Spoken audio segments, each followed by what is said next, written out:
함께 나눌 말씀은 디모데전서 5장 17절에서 마지막 25절까지의 말씀입니다. 디모데전서 5장 17절에서 25절까지의 말씀, 우리 한 절씩 교독하고 마지막 절을 함께 읽도록 하겠습니다. 17절 제가 먼저 읽겠습니다. 잘 다스리는 장로들은 배나 존경할 자로 알되 말씀과 가르침에 수고하는 이들에게는 더욱 그리할 것이니라. 성경에 일렀을 곡식을 밟아 떠는 소의 입에 망을 씌우지 말라 하였고, 또 일꾼이 그 삭슬 받는 것은 마땅하다 하였느니라. 장로에 대한 고발은 두세 증인이 없으면 받지 말 것이요, 범죄한 자들을 모든 사람 앞에서 꾸짖어 나머지 사람들로 두려워하게 하라. 하나님은 그리스도 예수와 택하심을 받은 천사들 앞에서 내가 엄히 명하노니 너는 편견이 없이 이것들을 지켜 아무 일도 불공평하게 하지 말며 아무에게나 경솔히 안수하지 말고 다른 사람의 죄에 간섭하지 말며 내 자신을 지켜 정결하게 하라. 이제부터 물만 마시지 말고 내 위장과 자주 나는 병을 위하여는 포도주를 조금씩 쓰라. 어떤 사람들의 죄는 밝히 드러나 먼저 심판에 나아가고 어떤 사람들의 죄는 그 뒤를 따르나니. 함께 읽겠습니다. 이와 같이 선행도 밝히 드러나고 그렇지 아니한 것도 숨길 수 없느니라. 아멘. 오늘도 말씀과 기도의 자리에 나오신 성도님들을 사랑하고 축복합니다. 본문의 말씀을 통해서 주님의 귀한 음성 듣는 시간 되기를 소망합니다. 바울은 디모데에게 어제 말씀의 5장 초반부는 성도들의 여러 상황에 대해서 이야기하고 그들을 어떻게 존대하고 대우해야 되는지에 대한 말씀을 담았다면, 5장 후반부는 이제 장로들에 대한 이야기가 나옵니다. 근데 초대교회에는 우리가 잘 알고 있듯이 장로에는 두 가지 사역의 형태가 있었습니다. 한 장로는 행정과 교회 전반적인 것들을 이끌어가는 장로들이 있었고, 또 한 장로들의 부류들은 가르치고 또한 말씀을 전하는 장로들이 있었습니다. 그러니까 이 거짓 교사들에 대한 어떤 공격이 특별히 이제 에베소 교회 가운데 있었기 때문에 바울은 그 마지막에 가르치는 장로와 교회를 행정을 담당하는 장로들에 대한 그들에 대한 입장과 자세가 어떠해야 하는지, 그리고 또 오늘 장로로 이렇게 표기되어져 있는데 앞선 그 감독이라는 말과 동의어로 사용이 되어졌습니다. 그러니까 결국에는 교회에 세워진 그 지도자들을 어떻게 대우하고 어떻게 할 것인가라는 그런 이야기들을 담고 있다라는 것이죠. 첫 번째로는 장로들을 어떻게 대우하라고 합니까? 17절 말씀에 보니까 잘 다스리는 장로들은 배나 존경할 자로 알되 말씀과 가르침에 수고하는 이들에게는 더욱 그리할 것이니라. 그러니까 이 다스리는 장로와 그다음에 가르치는 수고라고 하면 두 가지 사역의 형태가 있었음을 우리가 알 수 있습니다. 그런데 그들을 배나 존경할 자로 여기고 또한 가르침에 수고하는 이들에게는 더욱 그렇게 해야 한다라고 이야기하면서 이 가르치는 자에 대한 어떤 보상, 그들의 삶을 이끌어갈 수 있는 어떤 보수를 감당하고 책임져야 한다라는 것을 담고 있습니다. 여기서 이제 대우한다라는 것은 이제 사례금을 의미하는 뜻하는 단어로 사용이 되어졌습니다. 그러니까 말씀을 전하고 가르치는 자나 교회를 이끌어가는 행정을 맡은 자나 그에 따르는 마땅한 보수와 돌봄이 책정되어야 있어야 한다라는 것을 바울은 이야기하고 있습니다. 특별히 이 장로들 중에 구별되는 자들로서 말씀을 가르치는 자들에게는 더욱더 그리하라라고 바울은 권면하고 있는 것이죠. 그러니까 이와 같은 초대교회 형태의 바울의 권면에 따라서 지금의 어떤 교회와 전통과 역사들이 흘러가며 이 목회자에 대한 어떤 사례를 또는 교회가 준비하고 책정하고 또 그것들을 통해서 교회에 가르치는 일, 교회가 운영되는 일에 조금 더 부족함이 없게 하라라는 그런 내용들로 이제 우리 교회들에게 적용이 될 수 있을 것 같습니다. 특별히 이제 18절부터는 또 비유가 한 가지 들어갑니다. 18절 말씀에 보니까 성경에 일렀을 때 곡식을 밟아 떠는 소의 입에 망을 씌우지 말라 하였고, 또 일꾼이 그 삭슬 받는 것은 마땅하다 하였느니라라고 이렇게 이야기하며 이제 이 구약성경 신명기 25장에 말씀되어져 그러니까 타작마당을 묘사하는데 당시 이제 이 곡식의 단을 거두고 그 결실들을 얻을 때 그것들을 이제 바닥에 깔고 나서 이제 그것들을 동물들에게 밟게 함으로써 그 알곡이 이렇게 떨어지게 하는 탈곡의 과정들을 그렇게 하는 장면들이 묘사가 됩니다. 그런데 여기서 그 소의 입에 망을 씌우지 말라라는 것은 당시 이방인들은 그 소의 망을 씌움으로써 그 소가 곡식들을 먹는 것을 방지했다라고 해요. 근데 바울도 그렇고 하나님도 그렇고 그 타작마당에서 있었던 그 동물들의 어떤 그런 수고와 노력도 보상해야 되기 때문에 그들에게 망을 씌우지 말 것처럼 우리 교회와 우리 교회가 이끌어가는 모든 그 장로들에게 있어서도 그들의 먹을 것과 입을 것을 일정 부분 책임지고 보수를 지불하면서 하나님께서 세우신 이 교회의 질서와 교회의 안정을 위하여 그렇게 해야 한다라고 이렇게 비유를 통해서 이야기를 하고 있습니다. 그러니까 결국에는 교회가 건강하게 세워지고 또는 교회가 바른 진리와 말씀 안에서 살아가는 것은 이 가르치는 자와 또한 말씀을 전하는 자나 또한 교회를 이끌어가는 모든 이에게 하나님의 특별한 은혜가 있어야 하는데 또한 그런 특별한 은혜 가운데 교회가 그 장로들의 먹을 것과 입을 것, 특별히 그들의 수고와 노력에 대해서 함께 지불들을 하면서 하나님의 그 놀라우신 역사 은혜 속에 연결성의 사역들이 이끌어 가야 되는 것을 이야기하고 있는 것입니다. 이 말씀을 통해서 좀 우리에게 적용할 것은 무엇이 있겠습니까? 우리도 우리의 각자의 수고와 노력 가운데 있을 때가 있습니다. 교회 가운데 우리가 교회를 세워가고 또 말씀을 나누고 전하는 이때 당시는 사도 바울이 이제 전하는 자, 가르치는 자의 특별한 이야기를 하지만 지금 이 말씀을 가지고 딱 또 목회자에게만 적용한다라기보다는 우리 각자의 삶 속 또 우리 공동체에 적용한다라고 한다면 우리가 각자의 수고와 노력에 대해서 어떤 칭찬과 격려를 아끼지 말아야 한다라는 것이죠.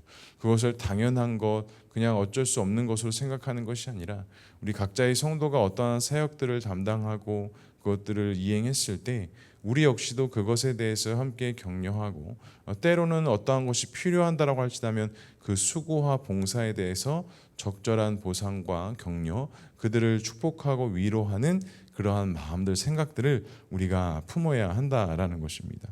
성도 여러분, 오늘도 우리가 살아가면서 우리가 마음을 지키고 생각을 지켜나갈 때 교회뿐만이 아니라 우리가 일상을 살아가는 그 삶 속에 하나님의 말씀을 지키고 나아갈 때 그 하나님의 도우심과 인도하심 또 서로를 위한 그 칭찬과 격려를 아끼지 않고 함께 세워져가는 우리 모두가 될 수 있기를 주님의 이름으로 간절히 축복합니다. 두 번째로 살펴볼 것은 이 19절과 20절에 대해서는 또 이 장로들에 대한 이 문제가 발생했을 때 그럼 어떻게 처리할 것이냐라는 것에 대한 말씀이 담겨져 있습니다. 19절과 20절 이렇게 말씀합니다. 장로에 대한 고발은 두세 증인이 없으면 받지 말 것이요 범죄한 자들을 모든 사람 앞에서 꾸짖어 나머지 사람들로 두려워하게 하라라고 말씀합니다. 장로들에 대한 권징에 대한 권면의 말씀이죠. 반드시 두세 사람의 증인이 있을 때 그 장로들을 치리할 수 있고 권면할 수 있고 고발할 수 있다. 반대로 말하자면 그 증인이 없는 상태에서 그 장로들을 모함하고 고발하는 것은 불가능하다라고 이야기하고 있습니다. 여기서 19절에 보면 장로들에 대한 고발을 두세 증인이 없으면 받지 말라라고 하면서 여기서 고발이라는 단어가 이제 다른 본문에서는 한글성경에 송사라고 기록되어져 있고요. 그러니까 디도서에서는 또 비방으로라고 또 번역되어져 있습니다. 그러니까 이 고발이라는 그 자체가 어떻게 보면 장로들을 모함하고 비방하기 위한 것인데 그것을 할 때는 정말 정확한 증인이 있을 때에만 할 수 있고 그 교회의 지도자에 대한 어떤 권위의 문제였기 때문에 확실한 것이 있지 않을 때는 함부로 그걸 모함하거나 고발하거나 비방해서는 안 된다라고 이야기합니다. 반면에 장로들이 범죄했을 때는 어떻게 해야 된다고 합니까? 20절에 보면 범죄한 자들을 모든 사람 앞에 꾸짖어라고 하며 그와 같은 범죄한 사실들, 잘못들이 그러니까 두세 사람의 증인이 충분하게 있어서 그것들을 밝히 드러낼 수 있을 때 많은 사람들 앞에서 그것을 꾸짖게 하고 그 많은 사람들 앞에서 꾸짖게 함을 통해 다른 사람들이 그러한 범죄와 잘못을 저지르지 않도록 해야 한다라고 오늘 바울은 권면하고 있습니다. 여기서 두려워하게 하라라는 것은 반면교사로 삼아 다른 장로들에게 경각심을 갖게 해야 한다라고 그렇게 말씀하고 있는 것이죠. 지금도 교회가 교회의 권위를 가지고 성도나 목회자를 치리할 때는 분명한 사실에 입각하여 그 절차들이 교회의 그 질서 또한 노회나 총회 질서에 따라 움직이는 것을 볼 수가 있습니다. 물론 우리가 이러한 일이 발생이 되면 안 되겠지만 교회를 어지럽게 하고 잘못된 가르침, 잘못된 사역의 방법들을 했을 때는 분명한 그것에 따르는 권면, 그것에 따르는 지적이 분명히 있어야 한다라는 것입니다. 또 오늘 세 번째로 바울은 디모데에게 권면을 하는데 이 포도주를 조금씩 쓰라는 권면을 하고 있습니다. 그런 이유가 무엇이었을까요?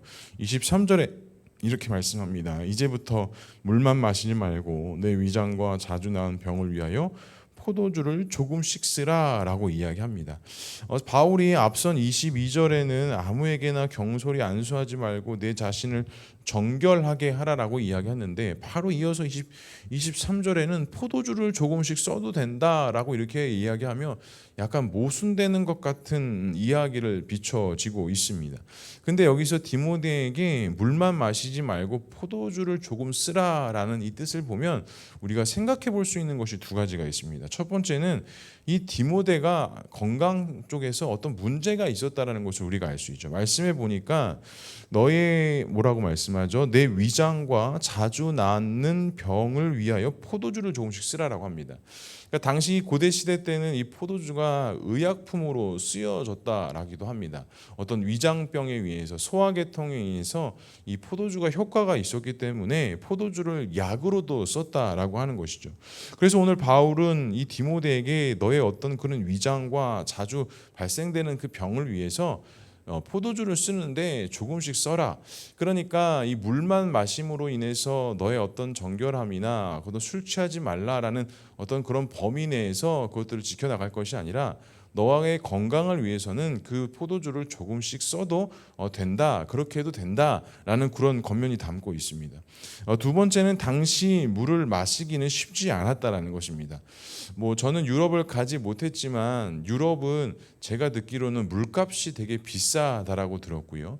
물을 함부로 마시면 안 된다라는 그런 이야기를 많이 들었습니다. 물에 이 석회질이 많기 때문에 물을 쉽게 마시면 안 되고 꼭 반드시 사서 물을 마셔야 된다라고 그렇게 이야기를 많이 들었습니다. 그리고 심지어는 이 물값보다 이 맥주값이 더 싸다라는 이야기도 제가 유럽 갔다 오신 분들한테 들었던 것 같아요. 그러니까 이 당시 이 디모데나 이 에베소 지역도 마찬가지였던 것이죠. 이 물만 마셔서는 절대로 어떤 건강을 지켜나가는 일들, 어떤 그 삶을 이어가는 일들이 사실은 쉽지 않았고 당시는 그렇기 때문에 물보다는 이 발효시킨 포도주를 먹는 것이 사실은 건강을 지키는 데 있어서 더 유리하고 더 유익했다라는 것입니다. 그렇기 때문에 바울은 오늘 디모데에게 어떤 정결함과 원리 원칙이 아니라 너의 건강을 위해서는 이 포도주를 마셔도 되는데 그렇다고 해서 포도주를 많이 마시라는 게 아니라 특별히 오늘 말씀에 조금씩 쓰라라고 이야기하면서 적절하게 지혜롭게 그것들을 사용해야 될 것을 사도 바울은 디모데에게 권면하고 있습니다. 오늘 말씀을 마무리하면서 좀 5장의 내용을 정리하자면 사도 바울이 디모데에게 있어서의 그런 사역들을 하는 데 있어서 여러 가지 내용들을 포괄적으로 전달하고 있다는 것을 우리가 알 수 있습니다. 그만큼 교회에서 행해지는 모든 사역들과 일들이 단순히 어떤 한 1차원적인 사역에서만 끝나는 것이 아니라 여러 차원과 여러 입각에서 우리들이 많은 것들을 생각하고 고려할 때 그 교회의 사역들이 아름답게 진행될 수 있다라는 것입니다. 사랑하는 성도 여러분, 우리가 교회를 세워가고 교회를 이끌어가고 또 우리의 가정의 공동체를 이끌어갈 때 우리가 반드시 생각해야 될 것이 무엇이 있겠습니까? 오늘 우리 말씀을 통해서 우리가 생각하고 우리가 묵상해야 될 요소들이 많이 있을 것이다라고 생각합니다. 특별히 우리 가정 공동체 또 우리 보누리교회 공동체를 생각하면서 이 교회를 세워가고 이끌어갈 때 어떠한 요소들과 어떠한 마음의 중심들이 있어야 되는지를 우리가 다시 한번 깊이 있게 묵상하고 오늘 하루도 그 교회를 온전히 세워가는데 우리에게 함께 기도할 수 있기를, 또 함께 마음을 모을 수 있기를 주님의 이름으로 간절히 축복합니다. 기도하겠습니다. 사랑과 은혜가 풍성하신 하나님 아버지, 은혜를 감사합니다. 오늘 우리를 기도의 자리, 말씀의 자리로 세워주시고 주의 은혜 가운데 거하며 나아갈 수 있는 귀한 은혜 주시니 주님 감사합니다. 주님, 오늘도 우리가 주의 말씀에 힘입어 믿음으로 나아가는 자들 될 수 있도록 인도해 주시고 말씀을 가르치고 또 교회를 이끌어가고 교회에서 함께 동역하는 우리 모든 공동체 구성원들이 하나님 앞에 믿음으로 나아가야 된다는 것을 다시 한번 알게 하셨사오니 하나님, 우리가 한 성령 안에 더욱더 한 마음 한뜻 되어지게 하시고 함께 봉사하며 함께 사역하며 나아갈 때 주님의 기쁨과 소망으로 나아갈 수 있도록 주님 역사하여 주시옵소서. 오늘도 주님 전에 나와 기도하는 기도의 제목들 주님께서 들어 응답하여 주시되 주님의 기쁨과 소망이 있게 하시고 하나님의 놀라우신 역사 은혜 가운데 세워져 나가는 귀한 시간 될 수 있도록 주님 역사하여 주시옵소서. 하나님께서 함께 하실 것을 믿사오며 이 모든 말씀 예수님의 이름으로 기도합니다. 아멘.